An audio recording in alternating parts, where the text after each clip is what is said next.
I've titled our service today, Waiting for the Bridegroom, which would possibly alert you to where I'm going to go today. I want to tell you about, by way of introduction, a gentleman called Jean-Paul Sartre. He was a noted French philosopher of the 20th century. He died about 1980. His particular philosophy was really a resurrection of a philosophy that came out of the Greek philosophers 3rd and 4th BC, centuries BC, before Jesus' time. And he resurrected this idea. We could call it humanism today, which emphasizes the role of the human being as the superior total being, of all meaning. And in other words, his philosophy essentially said that there was no God. And he wrote an act, I suppose, a play called Waiting for God, G-O-D-O-T, French, okay? And in that presentation, that stage presentation, he was really ridiculing and being cynical about Christianity. And that's why he's noted, of course. Essentially, if you were to go to that play and see it, and it is still put on occasionally, he was a very noted man, you would see a stage where set up like a bus stop. And there was a bench there where people would come in and they would sit down. And they would look one way and then they would look the other and then they would chat and then they'd look all bored. Some people were reading the newspaper, other people were having a little sleep, waiting. And occasionally they'd look each way to see whether the bus was coming. The reality was that no bus ever came. And so people wasted their time and wasted their life waiting for God. In other words, waiting for the second coming of Jesus. So that was, for Jean-Paul Sartre, a waste of time, a waste of life. It had no purpose, no value, and led nowhere. At the same time, there was a Norwegian philosopher called Kierkegaard was his surname, and I thought I'd remember the other bit, but anyway, his idea was Christian existentialism. Okay, human existentialism and Christian existentialism. And for him, life had meaning only as we engage with society for Christ. Yeah, that sounds good, But of course, there's more meaning to life than that. But for him, and he was countering this other false philosophy, Soren, who was his name, Soren Kierkegaard. He said life did go somewhere, that Christianity was valid. But if we just stay at home and don't do anything and don't witness and don't meet our neighbours and all the rest of it, then, well, of course, it has no value.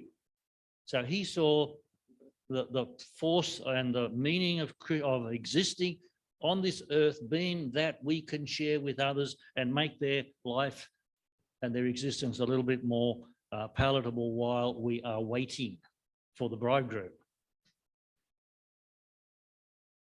Kierkegaard, it was counted. Jean-Paul Sartre's statement was much like Peter in 2 Peter 3 reflects, where people were saying, since the fathers fell asleep, everything has continued as it is. Nothing has changed. And sometimes Seventh-day Adventists fall into that way of thinking too.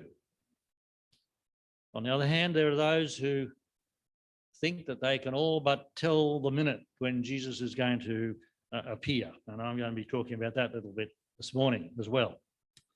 Matthew 24 and Matthew 25 are two chapters, and I'm going to just stay in those two books this morning. So if you'd like to take it and open up, you can just follow me through as I make reference to some verses here. Jesus addresses the issue of waiting for the second coming. Obviously, he knew that it wasn't going to be the next week or the next month or the next year or two when he was talking to his disciples. And as was read this morning in our scripture reading, Jesus is answering the questions that his disciples came. Well, first of all, he tells them that what they see will not last for long. The temple will be destroyed. He's been in there. They are still thinking the way that the Jewish people thought then, and many still think today. The Messiah has not come. Or is Jesus the Messiah? And he said, you will see all these things, do you not? Truly, I tell you, not one stone will be left upon another, all will be thrown down. And then they must have moved out, as we read the scripture here, up to the Mount of Olives, where they had a view of the city below them. And what's going on down there in the city becomes part of Jesus' story to lead his disciples to understand. And in verse 3, tell us, when will this be, and what will be the sign of your coming and the end of the age? That's a very specific question that the disciples asked Jesus. What they're saying is, what will your coming actually look like? Okay, you said that this city is going to be destroyed, the temple's going to be thrown down, and we want to know what we can look forward to so that when you come, we will know that it's you.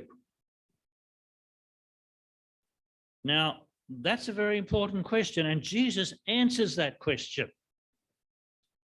He says in verse 4, it is, beware that no one leads you astray. And we are familiar with the types of things that Jesus lists. Because he says, many will come in my name, saying, I am the Messiah, and they will lead many astray. And you'll hear of wars and rumors of wars. See that you are not alarmed, for this must take, but the end is not yet. Now, when the disciples thought a little bit back into the past, wars and rumors of wars and the things that Jesus listed were just part of history. If you go back into the history of the world before the time of Jesus, 300 years, the Roman history, and 300 years after Christ, this was almost a daily occurrence. The nations in the barbarians, as they call them, the ones up there in Northern Europe, the Italians didn't think that they were barbarians, the Romans, but they stirred up everybody and conquered everybody and every other nation, and every person, who's conquered wants to be free. And so there was this constant, for 600 years, a fight going on of magnitudes that would leave us quite stunned. I've looked at some of this, and my wife's endured it with me. And I tell you what, if you put it into a time perspective, 600 years of fighting? And Jesus says you're going to hear of wars and rumors of wars. Yeah, Jesus, we know all about that. Our grandparents and great-grandparents, for 300 years before our time, this is what the world was doing. And then I said, for another 300 years thereafter and more. So it was commonplace. Kingdom, nation will rise against nation, kingdom against kingdom. There'll be famines and earthquakes. Well, the famines part we know. When there's war, there's always famine. That's what the world is experiencing right now, because one country wants to go and conquer another country and destroy it. So famines, earthquakes in various places. These are but the beginning of the birth pangs, which is as good as saying it will not stop. Well, till the end, okay?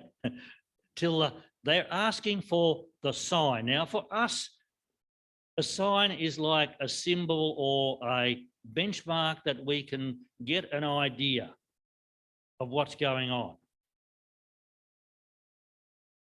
And so if I was going to Melbourne and I was talking about having passed Bulahdelah and I'm heading up to Taree, you'd say you're going the wrong way. All right? I'd need to find some places the other way to tell you if I was going south. I'm giving you signs. You know, Matthew 24 and 25 only mention the word signs, plural, once. And it has to do with Satan's deceptions. Twice, the word sign, singular, appears. And I think that means we need to rethink some of this stuff, okay? The sign was the event that the disciples were asking. You describe to us your second coming. And Jesus said the rest of it, all this stuff, just commonplace, and it's going to go on and on. So if it is not unique, it is not a sign. It's just the run-of-the-mill, everyday experience of life on this sinful world. But Jesus said, well, I asked, we want to know the sign of your coming. So it is focused on the second coming.